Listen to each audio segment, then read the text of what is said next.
Good morning from the Yarn Closet in Southern Arizona. I did a podcast yesterday and it was kinked. I don't know how that happened, so I'm not posting it. Hi, it's my birthday. Today is my birthday. Today. I am 53 years old. I am Laura. I live in Southern Arizona. I'm legally blind, hence these crazy glasses today. And I am a knitter, crocheter, loom knitter, like the long looms or the round plastic looms, that kind of stuff. I think there will come a time when I am elderly where I will not be able to knit or crochet because of my vision and I will have to use the looms. So I did have a sock machine. I had a couple different sock machines. I had the old metal ones, and I had the Bumblebee hat machine. I didn't really get a lot of use out of it, so I sold it. And then I had a Dean and Bean printed one. I really liked that. It was far more cost effective, and it had less blurps than, I want to say the Speedster? Speedster? That's not what it was. Maybe it was. I don't know. It was my birthday.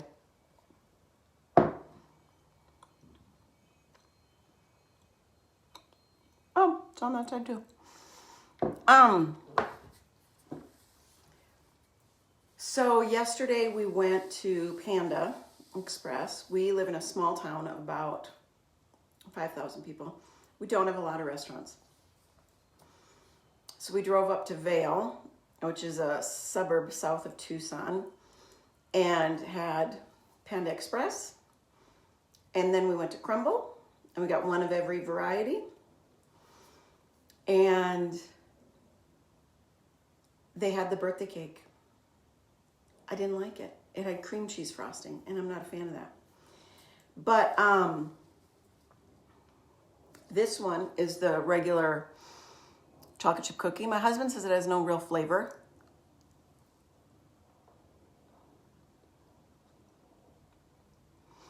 I get that, but it's very soft. And it's milk chocolate instead of dark chocolate.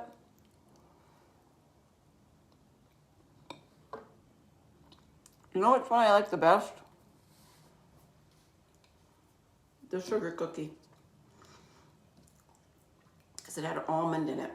Like all the sugar cookies of my youth had almond in it, but now they make sugar cookies with no almond extract.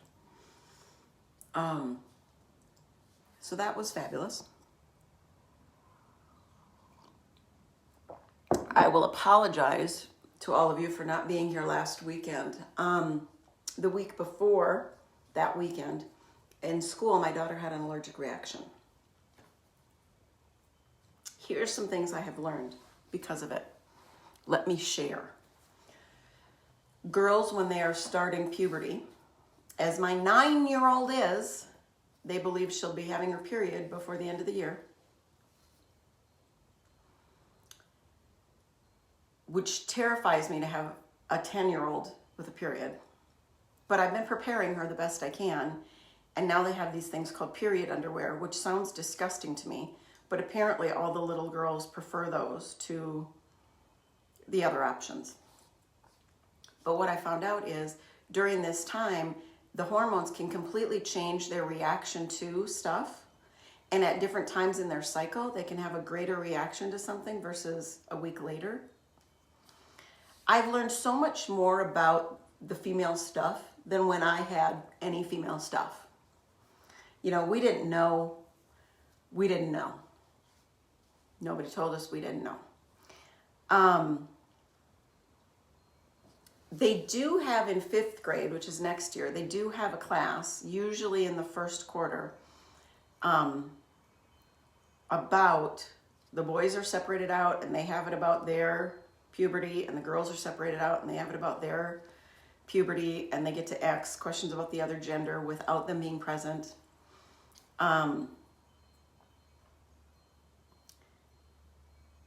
And I wish they had it a little bit earlier because the teachers say that so many of them actually go into periods in 4th grade. And there are some of these 5th grade girls that look like a 20-year-old. There's a 5th grade girl. I remember her last year when she was in 4th grade. She was tall, she was sporty.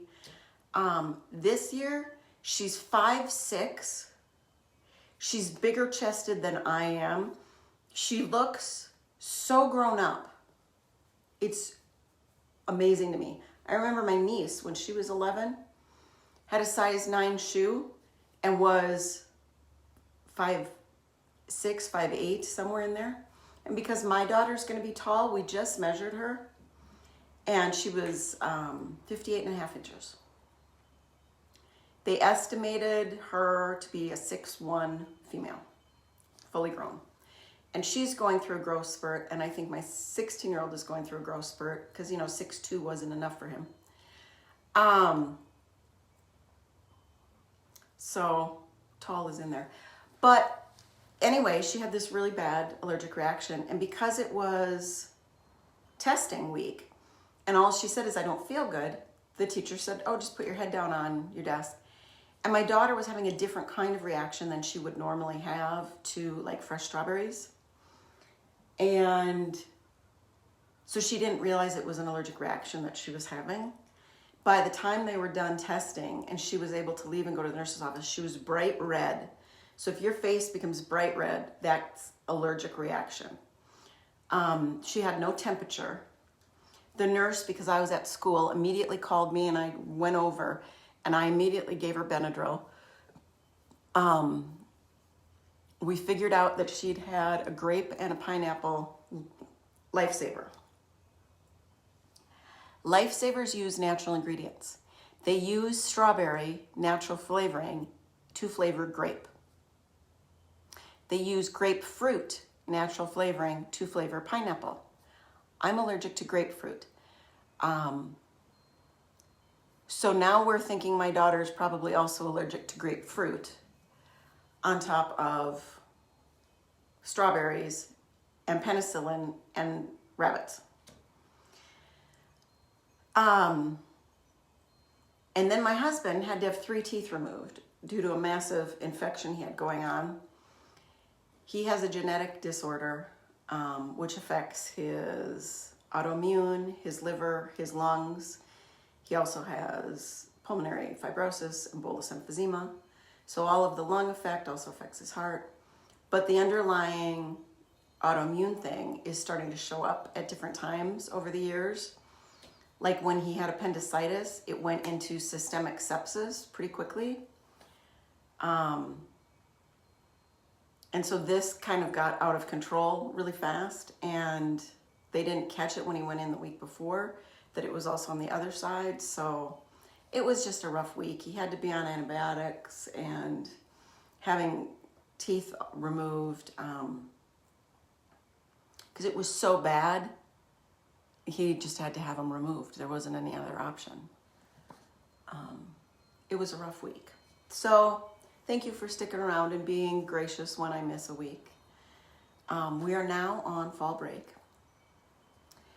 We will be going out of town next week for a few days to a place, middle Arizona, that's about the same elevation, but has a lot of ponderosa pines, has more actual river water. So it's a little bit cooler, a little bit damper, and it's just a different scenery. I insisted on that for my birthday because I'm from Minnesota, and I don't like the desert. I just don't. If I was getting away and having a visit to somewhere else that's cooler yearly, maybe every couple years,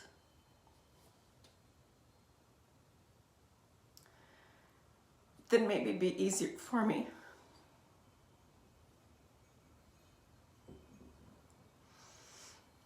Last year on my birthday, I had an opportunity to go out of town, but my husband wasn't doing so hot. So I canceled it. The last time I was someplace cooler was going on 8 years ago. We did go up to Alpine when I was 47, so that was 6 years ago. It wasn't a great trip. That wasn't a great trip. I thought we were going on a birthday trip, but I was not the focal point of that trip. So,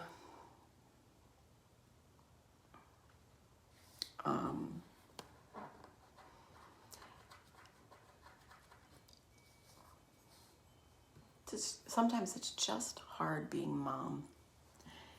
And I've gotten to a stage in my life where I'm not putting other people always in front of me or before me in needs.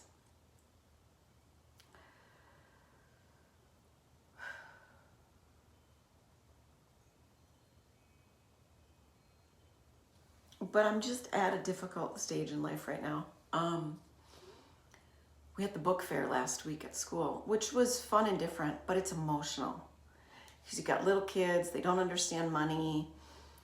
They have other kids who are trying to get them to spend their money on them.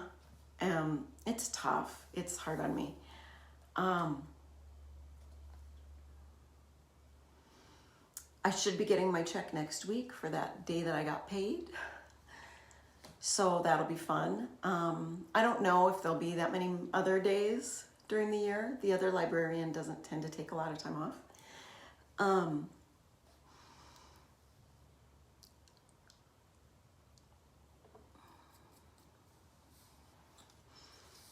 I still like being there, but we've had a few things happen already this year. Not necessarily at our school, but in the Tucson schools, there have been a lot more incidents of violence. We had to use a kid's bathroom when we were doing the book fair. I was going to the bathroom, and all of a sudden, outside the doors, there's a scuffle, and a teacher broke it up. But for a moment, I was scared as an adult, because I was like, oh, I can't walk out there with my cane, because maybe this kid is going to grab my cane as a weapon. And I came to realize how much going to a school every day and the threat of violence. And I'm not just talking about some random school shooter. I'm talking about the violence that happens in schools, the outbursts where somebody who's got a paraprofessional with them going through classes just loses it and starts picking up chairs and throwing them. And you've got to evacuate the rest of the class for safety until you can take that student and their para to somewhere to calm down. But here's the deal. Because of the IEP, because of the situation with that child, that's not necessarily seen as a problem. It's an expectation of their IEP, and so it's dealt with. So the rest of the parents in that class don't necessarily get an email that, hey, there was this incident. Kids come home and they tell you about it, or they sort of tell you about it, and you're left wondering. And being on the school premises, having been married to a teacher back when things weren't this bad, it has gotten much worse since the pandemic. I think kids are more immature. They're less street smart. Their ability to cope with stress isn't where it should be at their ages. This is my opinion and my opinion only. And I realize that this is impacting me. And I've only been going there 4 days a week for something like 6 months of school time. And it occurs to me just how much it does impact my child. And as a parent, I struggle with that. Having had one that I took out in 6th grade and have homeschooled ever since, He does an online private school program through LUOA. I like it because I like that he gets a little Christian component. I like their setup because you're able to work ahead. You're able to structure around vacations and things.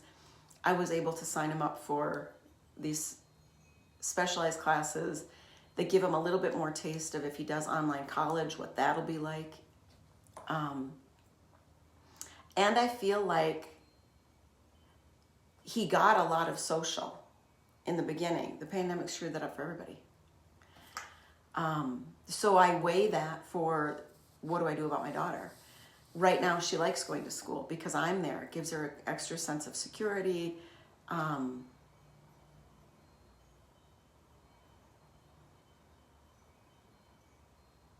But it does still weigh on her. And 2 of her classmates left this week to homeschool. And she doesn't have a lot of kids she really hangs out with. We're in a heavily Mormon community. And that's, you can see it in the kids. The Mormon kids hang around together. And even though she's got a few cousins who are Mormon, they don't really engage with her at school. They barely engage with me. So it's hard. It's harder for her. And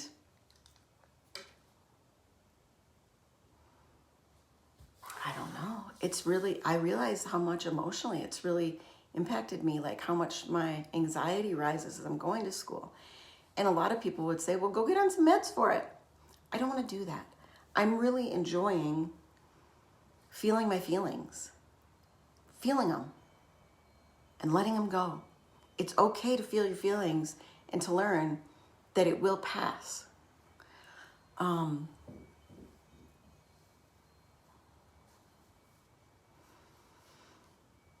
And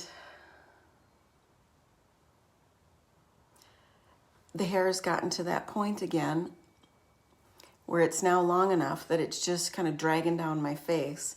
Today, because I let it air dry, as you've seen, it's Arizona. It air dries pretty quick, although it's still damp. Then I have all this wavy stuff that doesn't look great. I prefer when it's either straight or if I can enhance the waviness, which is like I can't. Throughout the day, just from touching it or brushing it or putting it back, it'll straighten it out to some extent. But it's gotten to that point where I just really don't like it. Oh, isn't that lovely? Yeah.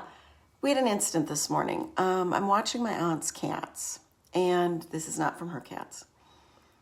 I took my daughter with me on my walk this morning to walk over and do it and bring them home. And then I went to let the cat in this morning that I normally let in the front door. Well, the door was locked. If that's the case, then I pick the cat up. I walk around to the back. But because my daughter was with, and she was being, chatty and high energy, it freaked the cat out. Next thing you know, it's biting my ear and scratching me. The bite's actually not that bad. I've taken some ibuprofen. I don't think it's swelling at all.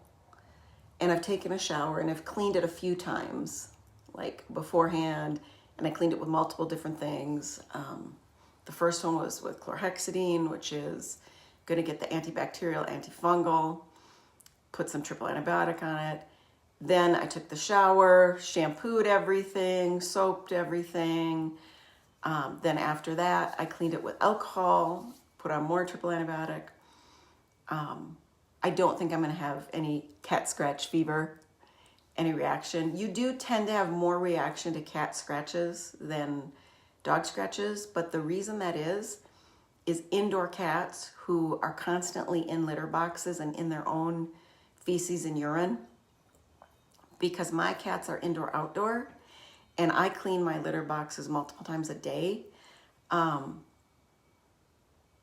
less concerned about that. My cats don't actually use the litter boxes in the house that much. It's usually just overnight when they're in the house. And she'd already been outside and walking around, so sure, there could be some sand, some dust, but I feel pretty confident that she was relatively clean. I think I would have already seen some swelling. I'm just not, so I'm not overly concerned. what upset me was that my child had scared the cat just a moment or two before, and I stopped and said, you need to stop, control yourself while we walk with the cat so she doesn't get scared again. And she completely disregarded it. Well, no, but I heard you. I would do it next time. No, but we're still in this time, so you have to do it now. And it's not just my child. It's kids nowadays in this age range. They're just not as self-possessed. They don't have the self-control that you think they should. And the immaturity level is like pretty high.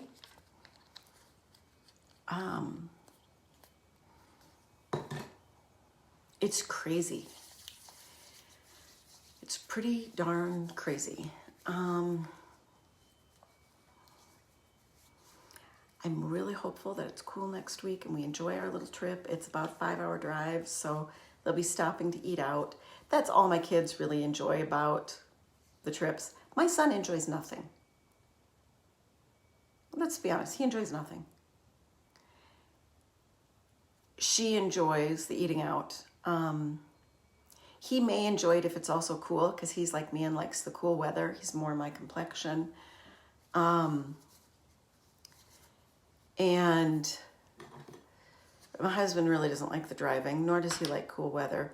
So it's just 2 nights away. We found that that's all our family really needs to have a getaway, is 2-3 nights max. 3 nights is maximum. That's really maximum. 1 night was enough for our last little fiasco where they screwed up the reservation. This one, I've confirmed the reservation's good, so 2 nights should be fine. And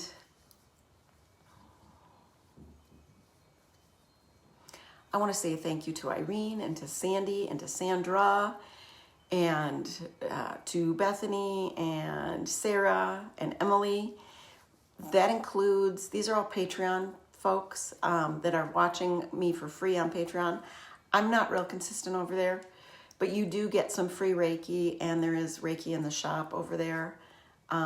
But they also contribute, a few of those ladies, and that keeps us going in the podcast. I am looking and trying to figure out lighting. So I might invest in some kind of lighting or a different kind of camera, but I need a camera that's got a big enough screen so I have some idea.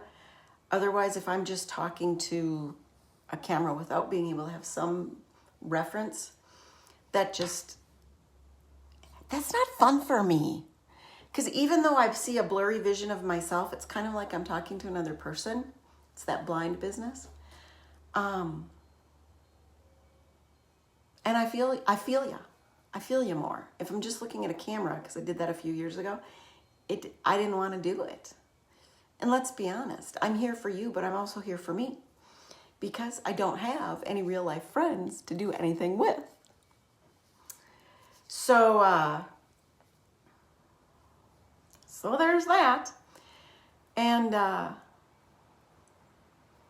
really hoping we jumpstart into some fall, although it feels like we're having Indian summer. I really hope we jumpstart into a bit of fall. We've definitely got wind today, so maybe that's Helene making her way throughout the country, or the impacts of her. I will show you the finished baby blankets. I haven't washed and dried them yet, so they're not blocked, but all the ends are woven in. And the lady at the library, who's the actual librarian, is having her 4th grandbaby. So these are, I crochet the squares, and then I join as you go together. And they are with a 6mm hook, worsted weight yarn, 6 granny squares across. So this is about 2 foot by 4 foot, which is going to be a good comfy size from infancy to at least 3rd grade. Okay, so we have that one, which my daughter calls the Vincent van Gogh's A Starry Night color scheme. And then we have this one that she picked out the color scheme for, which I really loved. A little pop of that green and the red. It's kind of jewel tony with some pop. So I will be washing these next week with my next load of laundry. My 16-year-old wanted jean shorts and khaki shorts. First time in years, so I just ordered him some.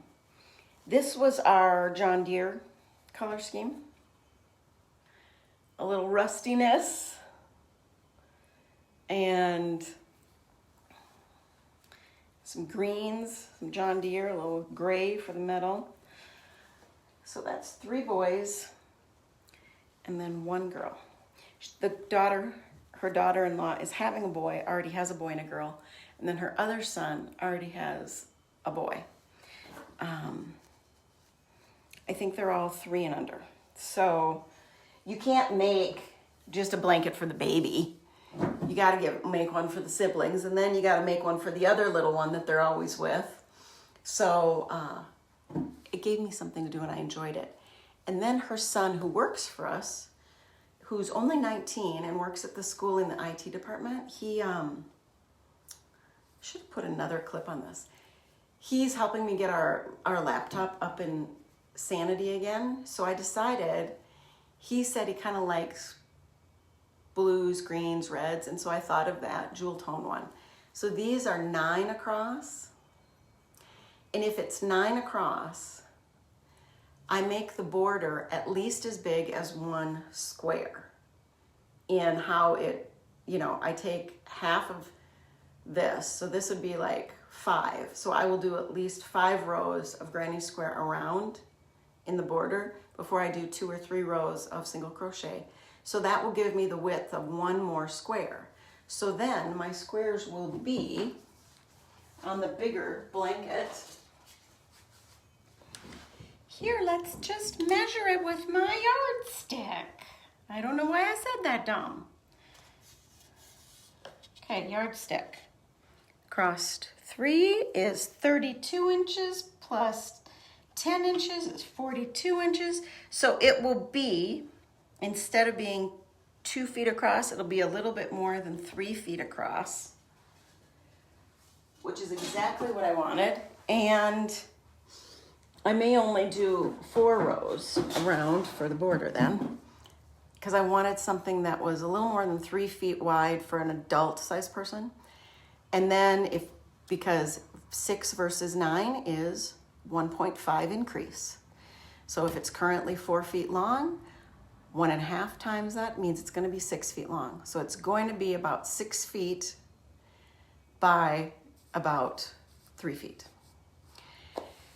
A little more than 3 feet. And when you do it in the square thing, you get the completion zing of you completed the squares. These, because the pattern was offset, these I can do a certain number of the squares where I don't have to join as you go. I can just do the squares. And then the other ones, I just come back at the very last row and join as you go to build on it. I find that it gets me through it faster than if I just started crocheting the width I wanted and tried to make the length. Oh my gosh, I've done that before, and that will take me months on months and months. Instead, I can probably whip his out by the end of this break. I'm doing a podcast. Sorry. I'll be in a minute. And I'm starting the squares also for one for my daughter because she picked some colors that she really liked.